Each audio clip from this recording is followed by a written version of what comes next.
Seeing Yuki right before her eyes made Nell very shocked. She even got so flustered that she started to stutter for a bit. It seems like she didn't expect to bump into Yuki at all. However, the question is, how did a human even get into the demon city? As Yuki checks on Nell's stat, he informs her that her camouflage tool isn't working. Nell didn't believe Yuki at first, considering she got the camouflage from the church itself. But after realizing that Yuki was right, she needed to fix it ASAP. On the other hand, Nell has another companion with her. She asks whether Nell knows Yuki. Her name is Ronya Lucidol, a human who is also a mid-devil. She has high magician power and works at the Royal Court of Magicians. She is currently level 42, which is a high level for a human. Nell, who didn't know how she would react, panicked for a bit as someone might know Yuki's identity, especially now that Ronya starts to ask about him. Seeing how Nell is stuttering in fear and worry, Yuki jumps right in to help her make an excuse. He states that he and Nell were just companions who met a little while ago in the capital. However, it seems like Ronya does not believe such reasons. To avoid further questioning, Nell then went ahead and introduced the two. Once all the suspicion has subsided, Nell then encourages Ronya to speak with people since she rarely does. It seems like Ronya feels bad whenever she speaks with others, as Nell observes. In Ronya's defense, just because people don't understand what she's talking about doesn't mean she's bad at speaking with people. Nell then tells her that she should try to talk less about hard topics. Ronya then states that it is not her fault if people don't comprehend what she's talking about. Hearing this made Yuki think that Ronya and Layla would be good friends, as Layla is also quite like that, talking about complex topics all the time. As the conversation continued to deepen, Nell then went ahead to greet Layla. Nell, who finally notices Zion, then asks whose kid she is. Yuki then introduces her to Nell, saying that Zion is technically his daughter. Hearing the word daughter made Nell shocked. This froze her for a while, as she never thought this day would come so soon. Really in disbelief, she then asks more questions, asking if Zion is Luffy's child, since there is no possible way that Yuki would be in a relationship with other girls. Since Luffy is now Yuki's wife, it's technically right. Yuki even thought that he guessed Nell would say that. What made Nell shocked is the fact that Yuki isn't even sure about it. She starts to wonder if Yuki did do it with someone else besides Luffy. That said, since it seemed like Nell got the wrong idea, Yuki elaborated on it more. Yuki then confirms if Nell has already met his weapon before. Since Nell has already done this before, Yuki then explains that Zion, the little girl with him right now, is just the human form of that weapon. Some of the materials are parts of Luffy, so Nell could say that she is Luffy's child. Hearing this somehow relieved Nell. Thinking such silly thoughts somehow made her embarrassed for a little while. However, what amazed her is that she has never heard of a weapon having a human form. Yuki, who has also never gone through such an experience, couldn't explain the phenomenon himself. He just explained that when he thought of doing it, it just happened. In the end, Yuki is, after all, always unpredictable. All that he knows is that it just happened. After all, there is no such thing as common sense around Yuki. Now that they are already here, Nell has handed Yuki her handwritten letter made by Princess Errol. Seeing the letter confused Yuki, but it was from the princess. Yuki just nodded. Nell then states that she will wait for Yuki to write his response. However, it seems Yuki is not in the mood to reply. But Nell asks him to do so and even offers to help him with it, since if he doesn't respond, it will make Errol sad. Before that, Yuki then asks Nell why she is even in the Demon City. She explains that they are collecting information on the actual criminal causing a ruckus in the capital. However, they can't find people who can move around freely in the Demon Kingdom, so they were sent instead. Nell then asks Yuki what his business is in the said capital. He then informs them that the Demon King summoned him. Yuki then states that it seems that he wasn't liked by one of the demon groups, and that group apparently was in conflict with the Demon World Kings, so he was invited to join the Demon World King.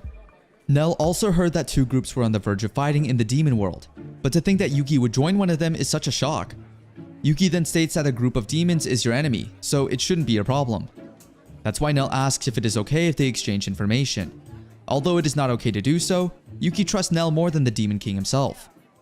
That said, Yuki then suggests that they just meet in the same restaurant whenever something happens.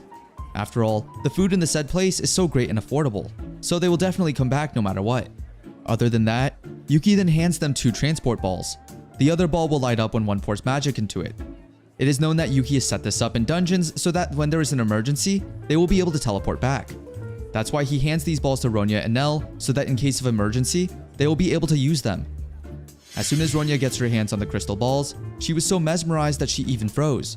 She started to get curious, as this was the first time she was able to come across such advanced technology. To think that the crystal balls are able to learn the other person's location is so amazing. Yuki then went on to inform them even further, saying that if the crystal turns white, it just means it is just a normal message. On the other hand, if the crystal turns red, it means it's an emergency. Nell then immediately nods to confirm she got every information correctly. After their brief conversation regarding the crystals, Nell is able to notice that Yuki is wearing a ring. She then asks if it is some sort of magic tool.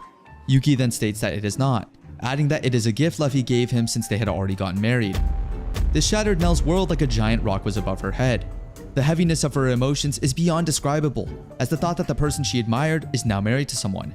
Yuki, who has noticed Nell spacing out all of a sudden, went to ask her if she is okay. Nell, who couldn't speak properly, starts to stutter as she assures Yuki that she is alright. However, her expression says otherwise, as we can see how heartbroken she is while saying her congratulations on Yuki and Luffy's marriage. Yuki, who is completely oblivious to Nell's feelings, smiles and says his thanks. Then in the midst of their conversation, Yuki senses something wrong. He then tries to be alert as much as he can. Then a strong rush of wind starts to linger throughout the whole restaurant. Yuki and Nell immediately went onto their places to prepare for combat.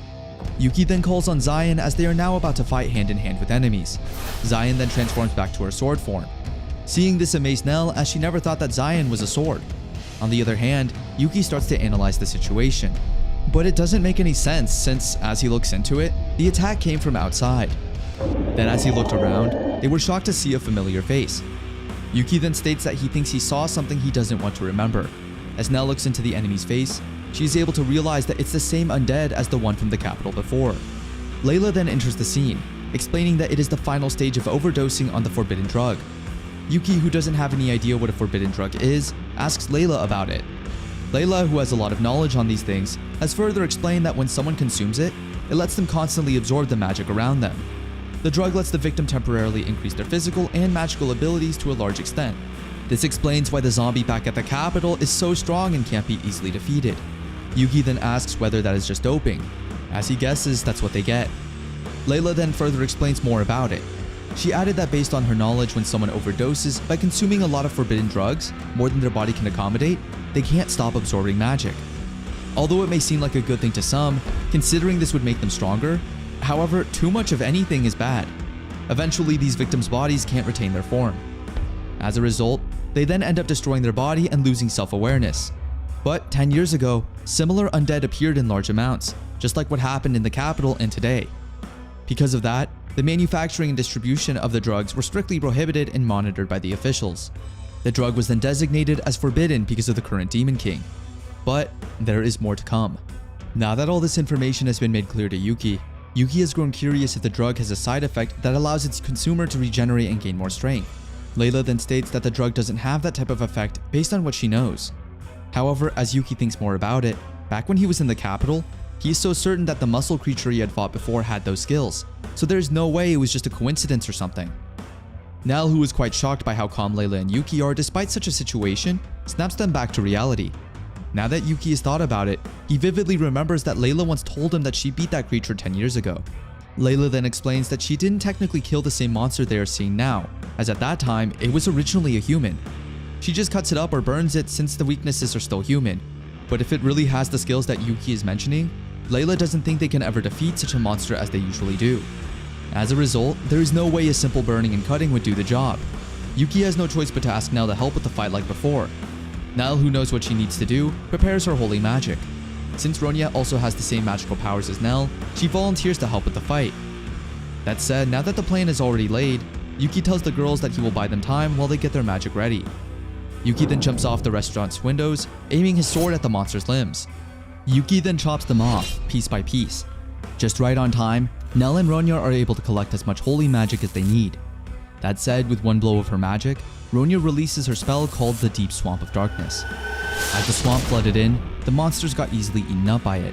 The civilians who were able to witness the said happenings were so amazed by how awesome Ronya is. They even start to get curious as to who Yuki is. However, although Ronya's magic was strong, it still didn't end up defeating the monster, so Yuki is still seen fighting with it with all his might. As he strikes again and again, Yuki has started to notice that he feels like the monster is changing its patterns.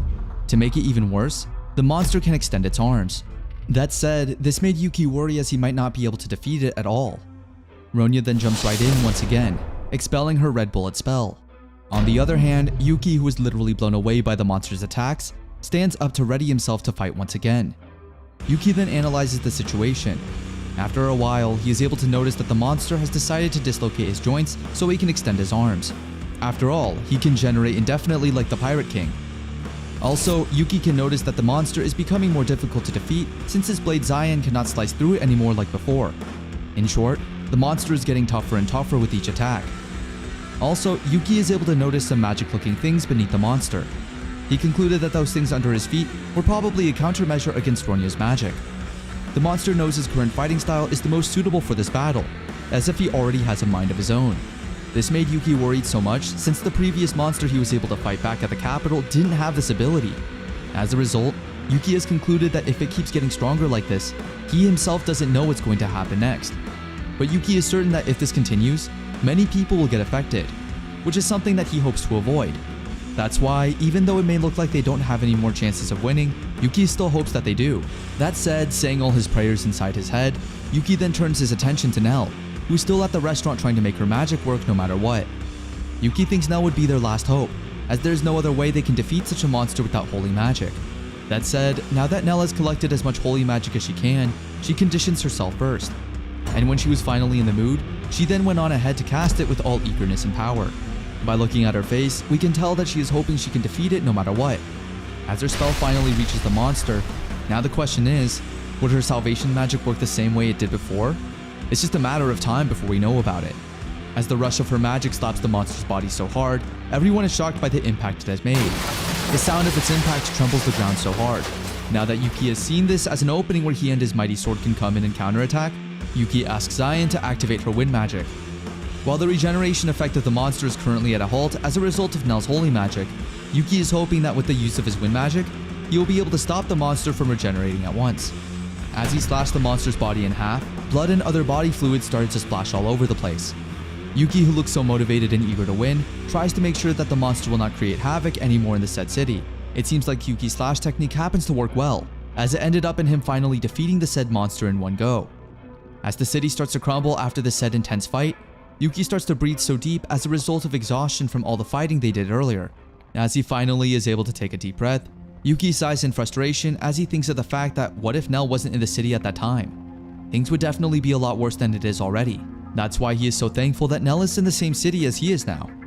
The bystanders started to mutter words on their own, talking about what Yuki and the others have done to save them. Nell, who has done yet another great work, checks if they have finally defeated the monster. As she looks more into it, she is relieved to see that it looks like the regeneration has finally stopped, causing her to breathe in relief. Yuki then commands Nell and Ronya for the hard work they have done to save the city from the possible chaos that the monster may have inflicted on everyone. That said, as the city officials have finally heard about the happenings in the central area, Yuki immediately tells the girls to follow him, since they cannot afford to get caught by the officials at all. As the officials finally arrive at the scene where the big guy is seen attacking everything, Yuki and the others thankfully have finally left the place. When they finally reach a place far enough from the scene, Ronya breathes heavily from all the running and hiding. Yuki then suggests that they should split up since it would be more dangerous if they were to stick together considering a lot of bystanders were able to witness the said happening earlier. But then, them being good citizens, starts to remember that they weren't able to pay for the food they ate earlier. Even Yuki starts to feel guilty after he remembers that he himself didn't pay as well. He feels bad that he dined and ate all those foods and just ditched with no trace. Then Layla enters the scene saying it is okay since she has already paid for everything. This somehow made Yuki and Nell relieved. Yuki then commends Layla for being as amazing as ever.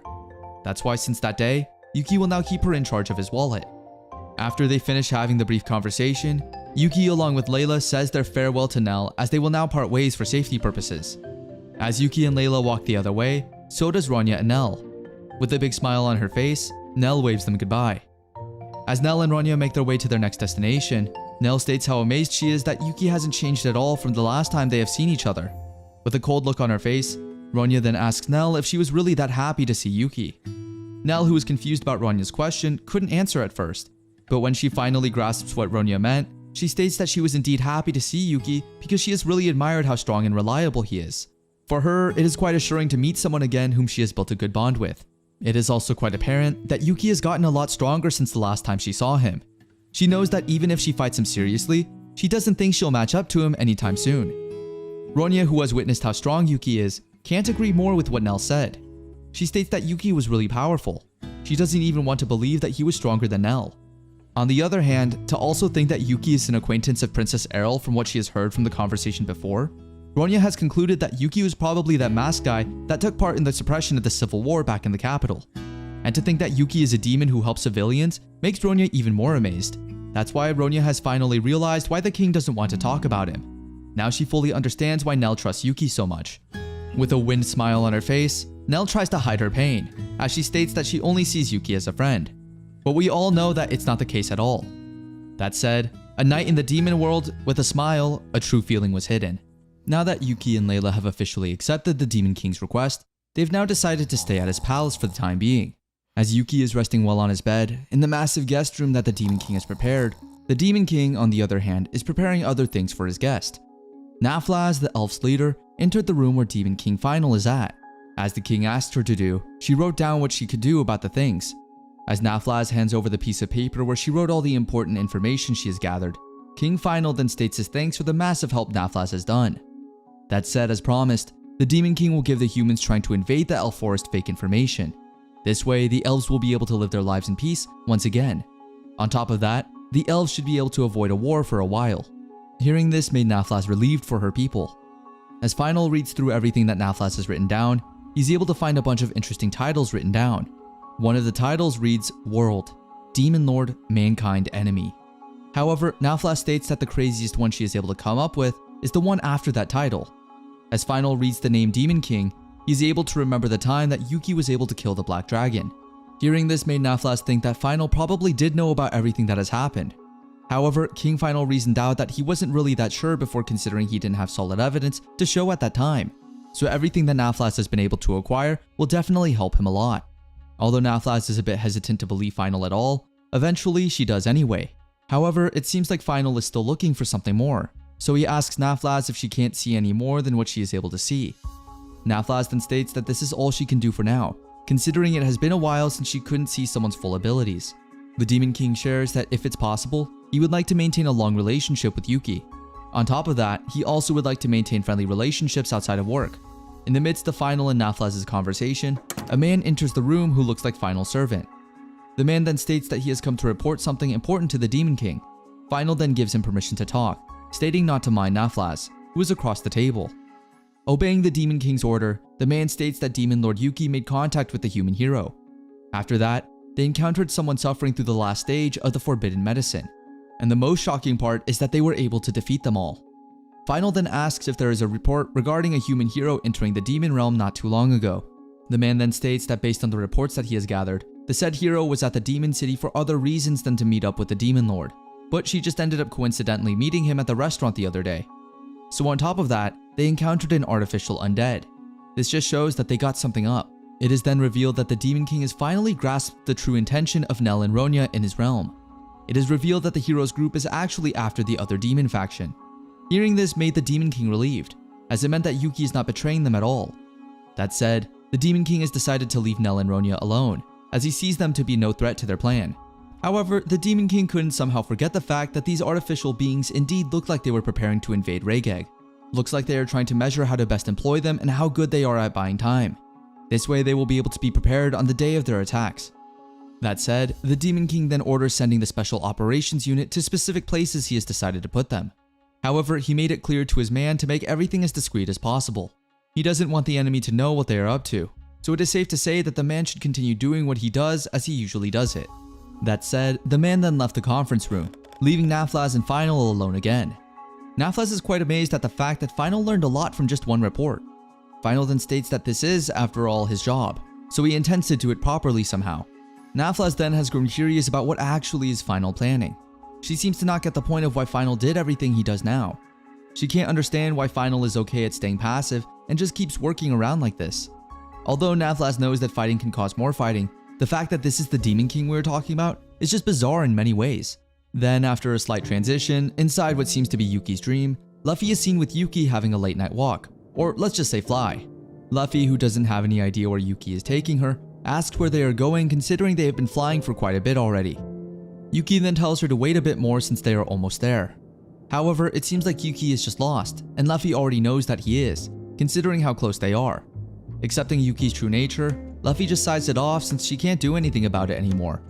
However, she did state her frustration at the fact that this was just supposed to be a walk.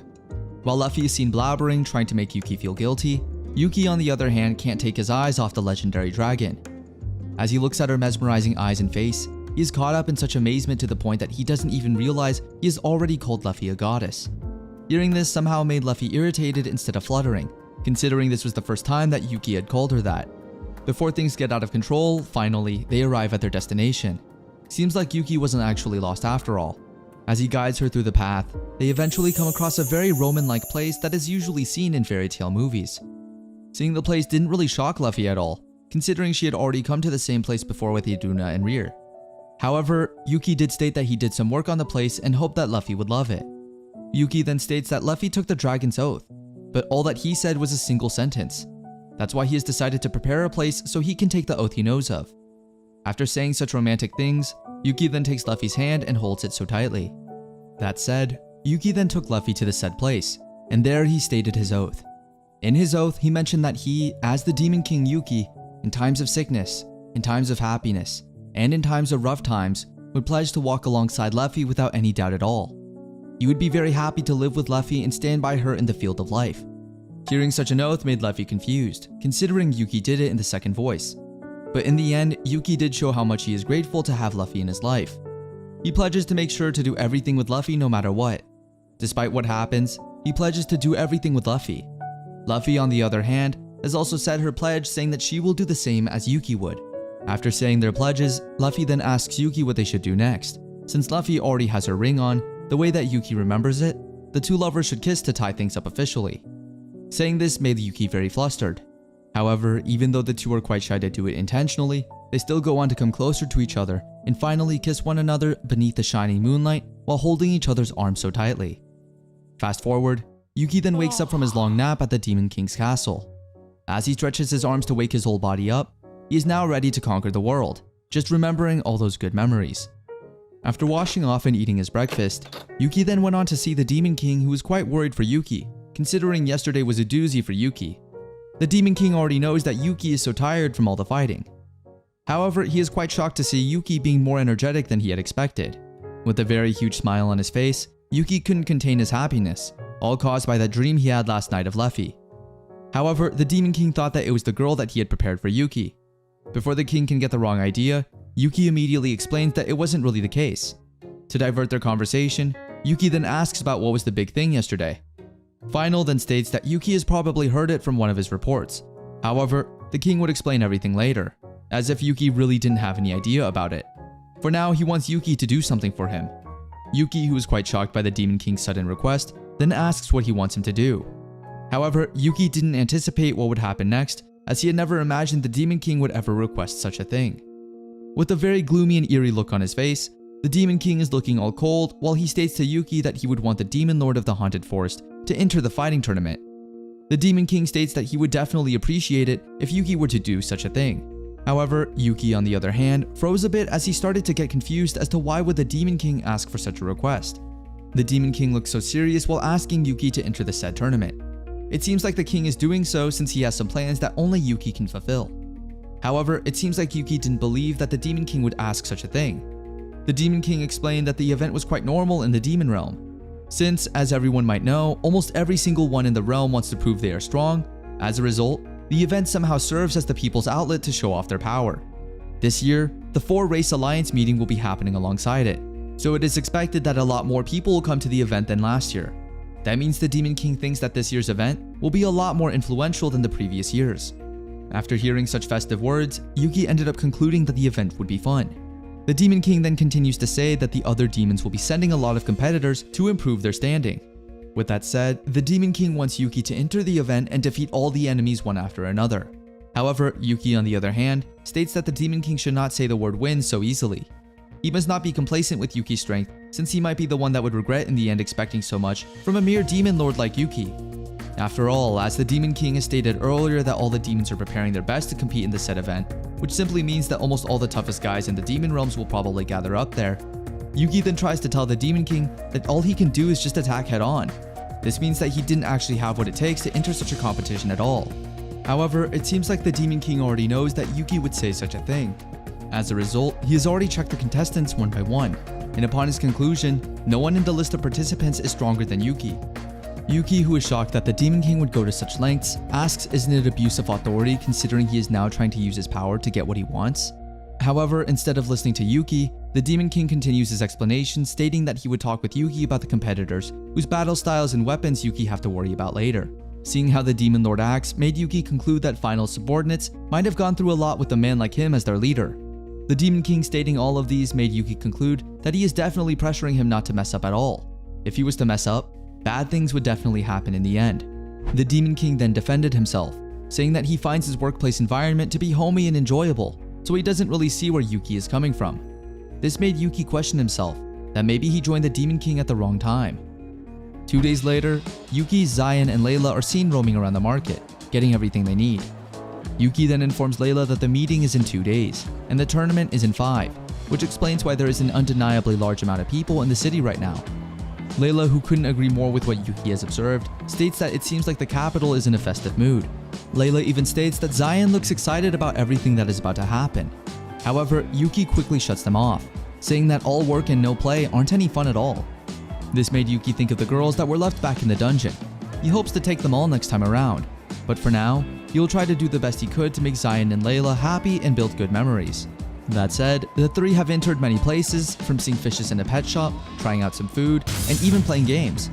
However, as fate has it, it seems like the world is definitely that small, considering that Yuki is able to bump into Nell once more. Nell is seen buying something from one of the merchants when Yuki is able to notice her from afar. Although no matter how much Nell tries to avoid him, it seems like she really doesn't have any choice but to act cool. As she turns her head, she is able to see Yuki and Zion together. Seeing how much food Nell has on her hand, Yuki couldn't stop teasing her, saying that she must have quite the stomach eating 3 of those barbecues. Nell, who is very honest as she has always been, states that she can't help herself considering that the meat is so delicious, so she wanted to eat a lot, considering an event like this doesn't happen that often at all. Nell stutters so much as she explains why she loves the food and such. To help her calm down, Zion then moves closer to her. After a very brief conversation about the meat, Zion finally referred to Nell as one of her friends. Nell and Yuki then had a little catching up, considering they hadn't seen each other for days. Yuki asks Nell how things have been the past days for them, and if there is anything interesting that has happened that she would like to share with everyone. Nell then states that they have found a species that is likely to have a peaceful relationship with humans, so she wants to meet them before things change. Hearing this made Yuki worried, since even though it may seem harmless, Nell shouldn't trust anyone that easily at all. She still needs to be careful considering she is a hero that most monsters hate. However, it seems like Nell is very dedicated to doing her job. She really hoped that they would become human allies. That said, Nell then states that even though she wanted to watch Yuki's battle, she wouldn't be at the capital at that time. Yuki then assures her that it is alright. After all, the battle would be heard throughout the demon realm, so she doesn't need to worry about missing something great, since words about the tournament will definitely spread like wildfire in every corner of the demon realm. Then out of nowhere, Yuki bites at Nell's skewers, which shocks her quite a bit. That said, after the brief catching up, the two then part ways, with Yuki reminding Nell to give him a call in case anything happens. As Yuki, Layla, and Zion continue their trip around the market, a little girl in a robe calls for Layla. The girl seems so shocked to see Layla that her eyes start to tear up. She immediately asks if Layla has been good. Layla then assures the girl, whose name is Emu, that she has been alright. Layla then states that they haven't seen each other for a while. Yuki, who has grown curious as to who the girl is, asks if she is Layla's acquaintance or something. Layla then states that Emu is sort of like her little sister. Turns out that Layla has taught Emu some things back at her previous workplace. As Emu takes notice of Zion, she's in a bit of shock as she thinks that Zion is Layla's child. What even shocked Emu is the fact that Layla is in a maid uniform. That said, Emu starts to scold Yuki, saying that he is such a dirty man for disgracing Layla by taking her chastity. And the fact that Layla is also forced to pretend to be a maid made Emu enraged. Yuki then tries to calm her down as she starts to make a scene already. Yuki then turns to Layla, telling her that her little sister is a bit rude to him. Layla then apologizes, saying that Emu has quite the imagination. As Emu has taken a closer look at Yuki, she slowly realizes that Yuki is the demon lord of the dungeon. That said, this even made her angrier, thinking that Yuki used his power to assault Layla and force her to tend to his needs in bed every day, even if she is exhausted. Emu's statements towards Yuki somehow made Layla embarrassed. Layla is now concerned for Emu's future at this point. Even Zion thinks that Emu is a bit rude to a child. Zion then went on to explain that she was not Layla's daughter at all. However, it seems like Emu finds it hard to believe that Yuki the Demon Lord won't do such a horrible thing to Layla at all. When Emu already crossed her line, Layla then steps in to stop her from blabbering any more hurting words. Layla then explains that Yuki is a person to whom she owes her life. After getting scolded, Imu starts to feel guilty and eventually tells her apologies. Yuki then assures her that it is alright and that she is already forgiven. They then went on to grab something to eat. There, Layla told everything that has happened to her. She explained it to Imu in chronological order so she wouldn't get lost. Hearing such a devastating experience made Imu tear up. After such an emotional moment, Imu then asked Layla if she has plans on coming back to the Magic Institute. However, it seems like Layla plans to stay with Yuki for now, which Imu fully understands. That said, speaking of going back home, Layla remembered Liu ran away and got caught by humans. Her parents must be worried sick. Hearing this made Yuki quite shocked, as this is the first time he has ever heard of such a thing about Liu. It seems like Layla has forgotten to keep it a secret. Oh well. Let's just find out what Liu would say after finding out her secret has been leaked. After quite a lengthy conversation regarding Liu running away from her family and not having any thoughts of going back home ended, Layla and Yuki then went on to talk with Imu even more. It turns out that Imu is visiting the demon capital for the said big event that's going to take place in a few days. Turns out that Imu is going to the annual fighting tournament. She has decided to come to this year's event as she is able to hear some rumors regarding how good the festivals get every year. Now that she already has the chance to finally go to one, she didn't let the opportunity go and immediately went on a trip to the said demon city. Her finally arriving makes her very happy. On top of that, seeing Layla on the way makes everything even better. Layla, who was a bit concerned for Imu's well-being, asked if she did come to the said realm alone. Imu abruptly stated that she did come to the city alone, but she assured Layla that she shouldn't worry at all since she had properly told the professor about her trip. She has also got a protective talisman in case of emergency. To even assure Layla even further, Imu even showed her some of the talismans she is able to bring with her. One is a repelling talisman, which is used when a holder is attacked. The said attacks will be repelled back at the attacker at twice the power. When anyone but the contractee, Imu, touches the talisman, they incur life-threatening damage. Other than that, she has also brought with her a barrier talisman, which is only used when any hostile existence steps into the range of the talisman, in which case the holder will then be alerted. When anyone but the contractee Imu touches the talisman, they incur life-threatening damage as well. Last but definitely not least, the life substitution talisman, which is only used when the holder takes on life-threatening damage. The talisman will completely nullify 3 life-threatening attacks. Just like the others, when anyone but the contractee, Imu, touches the talisman, they incur life-threatening damage as well. Even seeing all these talismans made Yuki shiver. He had never thought that a little girl like Imu would own such a list of talismans that have very scary effects. However, it seems like Layla is fine with it, considering that all these talismans are from their professor, so it means that Imu would be safe. Now that they have finally reached a conclusion to their conversation, Layla informs Imu that she will just be in the demon castle, so if anything comes up or she needs some help, she can definitely come and see her there. Imu then said yes immediately. However, as Layla walks a few more steps away, Imu finally realizes what Layla has meant. Imu is indeed shocked when she realizes that Layla is staying at the Demon World Castle. Layla then reasons that she is serving on Yuki's side, so seeing her in a demon castle is already expected.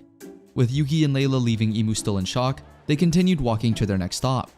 However, they didn't even get that far yet when another acquaintance came rushing to Yuki. It turns out that it's Naya, the cat girl Yuki and the others met on their arrival to the demon realm. As Naya rushes towards them, looking very excited, seeing Naya makes Yuki think that the probability of meeting acquaintances is amazing at this festival. As Naya comes near them, Yuki then looks for Mir and Ranu. Naya then explains that they are doing things separately today, so the girls are not with her at all. After all, it is not as if they were always together all the time. Naya, who is very curious, knows that most people know Yuki as someone who has always loved collecting women. Seeing Imu, a very unfamiliar face with them, made Naya ask if the number of Yuki's women would go up. Imu even wanted to interrupt their conversation. However, Layla stopped her, saying that listening in is rude, considering this is a very adult conversation. Going back to Naya, since all this time, she has the idea that Yuki has always wanted to be with girls. She even went to the extent by asking Yuki if he wants to do something fun with just the two of them in a very erotic way. Yuki, who is so confused with everything that is happening, stays silent. On the other hand, the girls, especially Zion, said that Naya can't do such a thing to her master. Even Imu reacted hysterically as well, and before things get out of control, Layla reminds Imu what she has said earlier. Seeing how these girls reacted made Naya quite amazed. She had never imagined that Yuki was as popular among girls more than she had expected him to be. That's why trying to seduce him was so worth it, considering the reactions she was able to garner. This made Yuki realize that Naya just liked playing and watching people's reactions, but he couldn't really care more as he starts to remember how Luffy would react. However, Naya then states that everything should be fine. As long as Yuki doesn't tell her, there is no way she will find out. However, it seems like Yuki is such a loyal husband. He just went on a reason that Zion and Layla are with him, so he strictly needs to watch over his actions, or else Luffy would find out one way or another. That said, Naya then gives up, saying that she'll just wait for Luffy to give her permission, and she'll surely play with Yuki all day long. This made Yuki pretty uncomfortable. However, before any misunderstanding builds up, Naya states that all she said was just a joke, so Yuki shouldn't really think much about it. That said, since she has already finished messing around with Yuki and the others, Naya then decides to leave and do what she needs to do. As Yuki bids her goodbye, he somehow can't explain what happened. When Naya is finally out of sight, the atmosphere is still as tense as it was before. On the other hand, somewhere in the demon realm, a man is seen reporting to someone named Delwis. On the report, the man stated that they had failed to spy on the demon realm king several times due to his interference, but everybody they sent out saw changes to their body within a few minutes of the battle starting. On top of that, he was also shared that the ability they wanted in the beginning is functioning quite well. The man also stated that he personally wanted to know how far they could take evolution by testing the ability's limits, but the only problem is the enforcement has been pretty strict. It's either the Demon World King or the Demon Lord saying not to let this happen. That said, Delwis ordered the whole squad to abandon the hideout place for safety precautions. And as a turn of events, no one has actually expected that we can see more undead monsters. That said, the man asks Delwis if he is giving permission to allow the two undead monsters to enter into combat. Saying that it can't be helped at all, Delwis has no choice but actually to do so. But for now, he still had some research he wanted to do with the monsters before they exhausted them in real combat. They will do it as much as they want at their next base. Delwis also mentioned that he still can't say that this improved model is complete and will already be ready for combat. But in the end, they still want the best for everything, so they can give their lord something fantastic. Delwis then states that they should hurry now since it is time to move closer for the sake of aspiration, so that they can finally aspire. Now that the day of the Alliance Conference of the Four Races has arrived, the Demon King waves hello to his people during the Grand Parade. On the other hand, Yuki is seen standing guard in one of the spots in the crowd. He is then able to notice a ring of change. As he remembered what the Demon King had said about it, the said ring of change only works once someone puts it on. In this case, if Yuki did put it on, he could change the color of his eyes and hair freely. And since Yuki is known as the masked man to the enemy, such an item would greatly help Yuki, considering he can use it to disguise himself in times of need. Aside from ensuring his safety, the Demon King is also giving this to him so that he can act as a guard on the parade day. The item Ring of Change is an item that is used as a magic channel. The wearer can change the color of their hair and pupils at will. This way, Yuki will be able to avoid as many suspicions as possible. Seeing that it would give him many perks, Yuki greatly accepted the offer. So now, all he had to do is to wish for something and channel the magic through it. Fast forward, when Yuki has finally reached the guest room, he immediately decides to check the new item out. He is quite surprised by its result. Even Layla can't deny that Yuki is quite good looking no matter his hair color. Now that he has changed his hair color to the same as Luffy, just by looking at him, Layla thinks he is finally matched with Luffy now. Hearing this made Yuki flustered, as he had never expected someone to tell him such things. He tries to explain that he never intended to do, it just happened to be a fancy color, so it came to his mind. Although he is now so embarrassed, he tries to hide it, saying that such a thing is unavoidable and that he is not thinking about Luffy. Layla, who already knows why Yuki started to feel embarrassed, assures him that she is not thinking it the wrong way. Now that Yuki can't do anything about it, he just hoped that his actions wouldn't reach Luffy. Fast forward to that day during the parade as everyone is on alert. The guards are able to capture around 24 demons in total. On top of that, they have also disarmed 12 artificial undead. However, the chaos didn't stop there. After that, the enemy had 20 artificial undead invade the castle. Based on the analysis that Yuki and the Demon King's team have made, it seems like the enemy plan to free all the demon allies they have that were captured a while ago. It resulted in castle guards fighting 2 battles on both sides. Although they had a hard time trying to guard everything as securely as possible, in the end, they foresaw that the Demon King's side would win the fight and end up coming true. That said, the prison was able to be protected by everyone. On the other hand, Yuki and the other race's kings worked hard in hand and defeated all the undead, as many as they could. On top of that, a lot of demons were also captured during the process. One of the enemies tries to flee the fight, describing Yuki as strong, as a monster. Although the enemy tries to hide as discreetly as possible, Yuki can still find him in the end. As Yuki sneaks at his back, Yuki asks the guy if he is a necromancer, a wizard that uses magic to fight. Realizing Yuki is already behind him, the man tries to rush as far away as he can since his highest priority now is to return alive to be useful to his comrades. The necromancer somehow had a flashback when his master told him that it is a matter of death, survive. No matter what horrendous deeds he has done, he must remember to perform well so that he can get stronger next time. Even if he uses his lord's words as his motivation, it seems like Yuki is just too powerful for him to handle or run away from. However, it seems like it wasn't Yuki who nailed him down to the ground. The question is, who is it? The man then states that he has heard rumors about someone controlling the undead from the shadows. Now that the man is already in his arms, he is confident to say that he was right all along. Yuki even decided to wait outside the battlefield in case this man ever ran. As the enemy turns his head, he is in shock as he sees a man in full masked gear. This man is called the Dead Silent, a man that everyone fears. Before the man can even find a way to escape, the Dead Silencer decides to slice him off to end everything once and for all. On the other hand, on a positive note, on that same day, the Demon, Elf, Dwarf, and Lion King alliance of the 4 races were formed. During the banquet at the Demon Lord's Castle's Great Hall, everyone gathered to interact with one another. The Demon King then states that he has already foreseen the demon's plans during the event. He also shared that he was controlling everything from behind the scenes himself. However, Yuki doesn't call what has happened something that is under control. The Demon King then reasoned out that he was just a crazy tactician, so maybe Yuki couldn't relate to that. That said, the Demon King then asks Yuki why should the top brass go out on the front lines since he feels that it just feels off. It is also stated that the intruders didn't leave anything behind. But this time at least, the Demon King's team can get lots of important information out of the commander they have caught. That's why the Demon King knows that they will be moving in to destroy their base sooner or later, so he is counting on Yuki to make it happen. Hearing this made Yuki a bit pressured from all the Demon Kings pushing, but at least they are now sure that they have the advantage and lead on the enemy. On the other hand, the other race's leader has also shared their appreciation for the Demon King's efforts by telling him to take care of himself. The dwarf leader tells the Demon King to eat more to gain more muscle and train his body. He reasons that the demon realm is crazy because the Demon King himself is so twiggy. Now that the whole banquet is alive and happy, everyone seems to enjoy their time. Zion, on the other hand, has also been seen enjoying the food she was given. She even asks Yuki and Layla to open their mouths so that she can share her food with them. Layla somehow gets shocked by Zion's action, but in the end, she sees it to be quite good. The Lion King leader then takes notice of Zion, and when he does, he immediately asks Yuki if that's his child. Yuki, who has now fully called Zion his own kid, said yes. The Lion King somehow got happy hearing such a thing since he has a daughter about the same age as Zion. The Lion King leader then states that kids are nice. Just by being there, they make any place more relaxing and enjoyable. Not getting enough of Zion, the Lion King then asks her name. As Zion states her name, he finds it unique and sounds as if it employs strength. Other than the Lion King, the dwarf leader has also gotten a bit fond of Zion.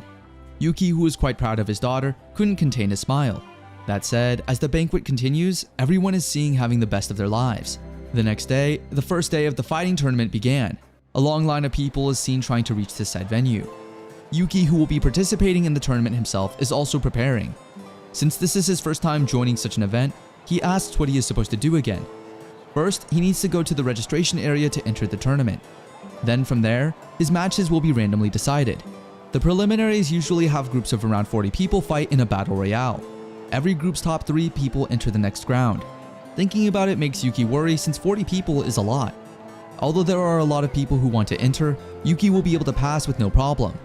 Nell also stated she has a few comrades in the tournament's operating staff, so if Yuki needs anything, he can just ring the bell. This bell is unique because it is only audible to people with a certain magical wavelength. Before finally registering, Yuki reminds Layla to stay alert, and if anything happens, she should immediately go back to the dungeon. Nell also assures that she will take care of Layla so he doesn't need to worry. When Yuki showed his registration card to the person in charge, the girl was shocked to see that Yuki had entered the tournament with the king's recommendation. Before he can finally enter the said tournament, he must channel magic through the registration card so the officials can confirm his identity. After finishing his registration, he was taken to his room. He's instructed to enter the room of his liking that doesn't say max occupancy. As he enters the room, a very strong atmosphere starts to linger around him as a group of bulky men are looking at him. Yuki then remembers that the receptionist said there will be 3 groups of 40 people. That said, Yuki then went ahead and prepared all the equipment he'll use in the said tournament. After a few moments, the announcer then thanks everyone for their patience. He even added that at that very moment, the 167th Destia tournament will now finally begin. In the afternoon, the King, Final, and the Demon Lord Gojimu will be gracing everyone with their presence. With that said, the fun will surely await everyone. On the other hand, Yuki has also noticed that the top brass of the 2 factions will be coming. He starts to question if this is another one of their enemies' plans, since he didn't hear anything about it at all. The announcer added that the participants will commence the first preliminary round. With that said, They are now instructed to enter the stage according to the corresponding number. As Yuki listens to the announcement, he starts to question if they have mentioned that the match will be taking an hour or two. While waiting, Yuki decides to grab something to eat. After the first match, the second match followed. Yuki is still eating while trying to analyze each of his possible opponents. He can notice that some enemies are stronger than he expects.